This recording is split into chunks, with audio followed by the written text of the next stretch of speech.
தமிழ்நாடு முழுவதும் மக்கள் தொகை கணக்கெடுப்பு பணிகள் தொடக்கம். குடிநீர் வசதி, கழிப்பறை வசதி, சமையல் எரிவாயு பயன்பாடு உள்ளிட்ட அடிப்படை வசதிகள் தொடர்பாக 33 கேள்விகள் கேட்கப்படும்.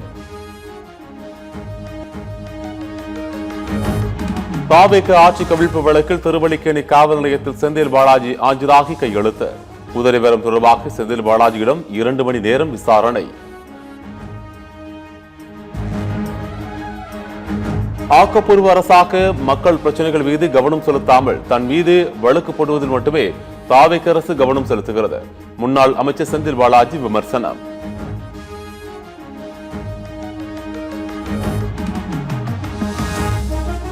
கொளத்தூர் தொகுதியில் இவிஎம் சரியாக பாதுகாக்கப்படவில்லை. இதுவரை 8 இவிஎம் சரிபார்க்கப்பட்டதில் 3 வேலை செய்யவில்லை. இவிஎம் விவகாரம் குறித்து நீதிமன்றத்தை அணுக திட்டமிட்டுள்ளதாக திமுக எம்பி என்ஆர் இளங்கோ பேட்டி. 6 மிஷின் வெரிஃபை பண்ண வேண்டியிருக்கு. ஆனால் ஏறக்குறைய 30% மிஷினுக்கு மேல 8 மிஷின் வெரிஃபை பண்ணோம். அதுல 3 மிஷின்ல பிரச்சனை இருக்கு.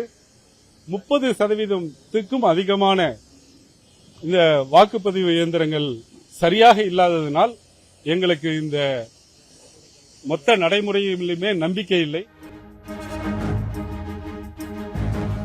கொளத்தூர் தொகுதியில் முறைகேடுகள் நடைபெற்றதாக திமுக அளித்த புகாருக்கு விளக்கம் அளிக்கப்பட்டுள்ளது. வாக்குப்பதிவு இயந்திரங்கள் பாதுகாப்பு மையத்தில் சென்னை மாநகராட்சி ஆணையர் சமீரன் பேட்டி.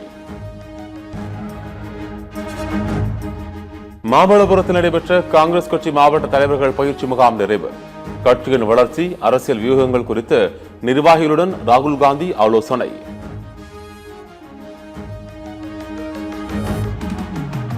மேகதாது விவகாரம் தொடர்பாக அனைத்து கட்சிகளுடன் பேசி சட்ட நடவடிக்கைகளை மேற்கொள்வோம். கர்நாடக முதலமைச்சர் டி.கே. சிவக்குமார் அறிவிப்பு.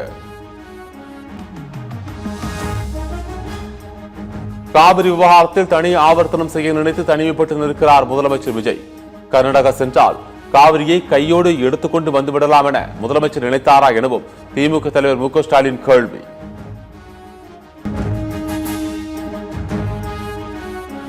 கர்நாடகத்தில் எந்த கட்சி ஆட்சிக்கு வந்தாலும் தமிழகத்திற்கு தண்ணீர் திறக்கக்கூடாது என்பதே ஒரே நோக்கமாக உள்ளது. தமிழகத்தின் உரிமையை நிலைநாட்ட உச்சநீதிமன்றத்தை அணுகுவதே ஒரே சட்ட ரீதியான வழிமுறை என அமைச்சர் நிர்மல்குமார் பேட்டி.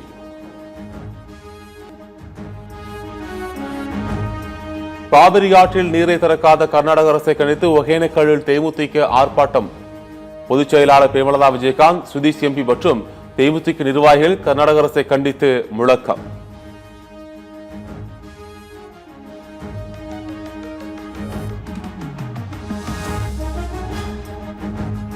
கேரளத்தில் தென்மேற்கு பருவமழை தீவிரமடைந்ததை அடுத்து இடுக்கி, கோட்டயம் உள்ளிட்ட பல்வேறு மாவட்டங்களில் வெளுத்து வாங்கும் கனமழை.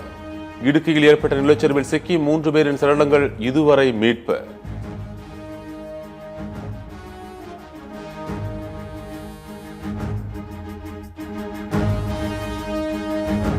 கேரளத்தில் பெய்யும் கனமழையால் இடுக்கி மாவட்டத்தில் உள்ள கல்லார்குட்டை அணைகள் தண்ணீர் திறப்பு. உபரி நீர் வெளியேறுவதால் பெரியாறு ஆற்றின் கரையோர பகுதிகளில் வசிக்கும் மக்களுக்கு எச்சரிக்கை.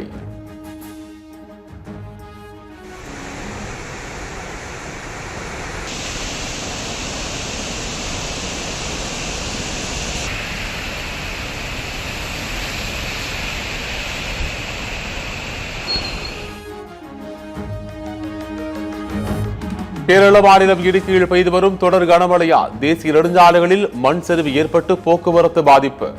நிலச்சரிவு அபாயம் நீடிப்பதால் மலைப்பாதைகள் தவிர்க்கும்படி மாவட்ட நிர்வாகம் அறிவுறுத்தல்.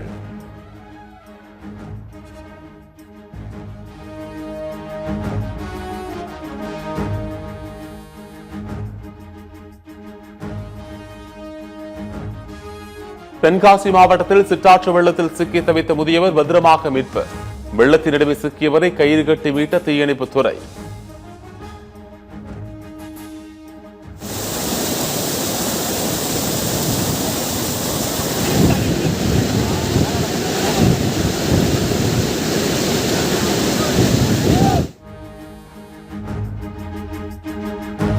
நீலகிரி, கோவை, தேனி ஆகிய 3 மாவட்டங்களுக்கு இன்று மிக கனமழைக்கான ஆரஞ்சு அலர்ட். திண்டுக்கல், திருப்பூர் மாவட்டங்களிலும் இன்றும் கனமழை பெய்யக்கூடும் என வானிலை ஆய்வு மையம் தகவல்.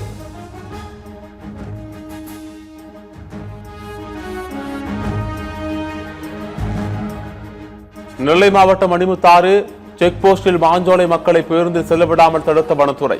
5 தலைமுறைகளாக இங்குதான் வாழ்கிறோம், தங்களை வாழ விடுங்கள் என வனத்துறை அதிகாரிகளுடன் வாக்குவாதம்.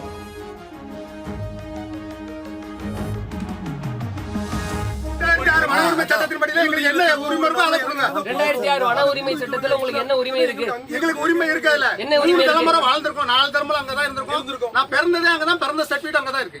எல்லாருக்குமே அங்கதான் இருக்கு. நீங்க திடீர்னு இங்க போக கூடாது அப்படின்னு மறைச்சீங்கன்னா அதுக்கு வந்து சட்டம். கும்மிடிப்பூண்டி அடுத்த எழாவூர் நவீன சோதனை சாவடியில் வடமாநில லாரிகளை மடக்கி நூதன முறையில் லஞ்சம் பெறும் தனிநபர். லாரி ஓட்டுநர் வீடியோ எடுப்பதை கண்டதும் பணத்தை வீசிவிட்டு தப்பி ஓடிய மர்ம நபர்.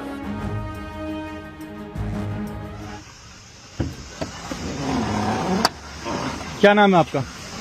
कहाँ भाग रहा है? नाम क्या तेरा?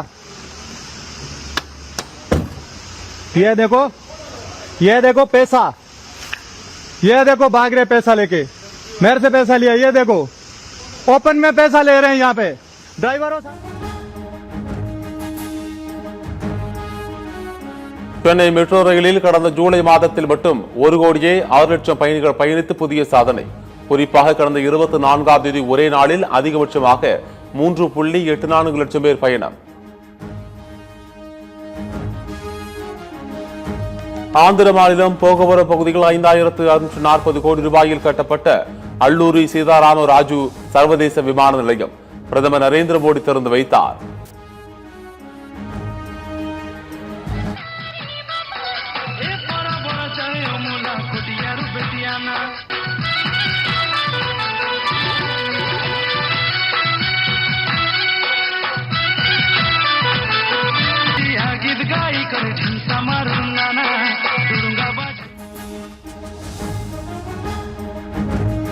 ஒடிசா மாநிலம் புரி மாவட்ட சுற்றுவட்டார பகுதிகளில் தொடர் கனமழை.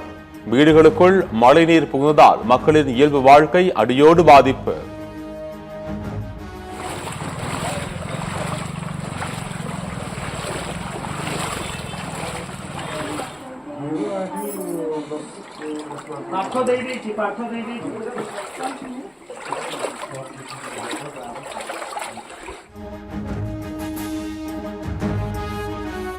டெல்லி ஜந்தர் மந்தர் போராட்டத்தில் காவலர்களை தாக்கியது மாணவர்கள் அல்ல, பாஜக அனுப்பிய ஆட்கள் தான். கரப்பான்பூச்சி ஜனதா கட்சி நிறுவனர் அபிஜித் தீப்கே குற்றச்சாட்டு.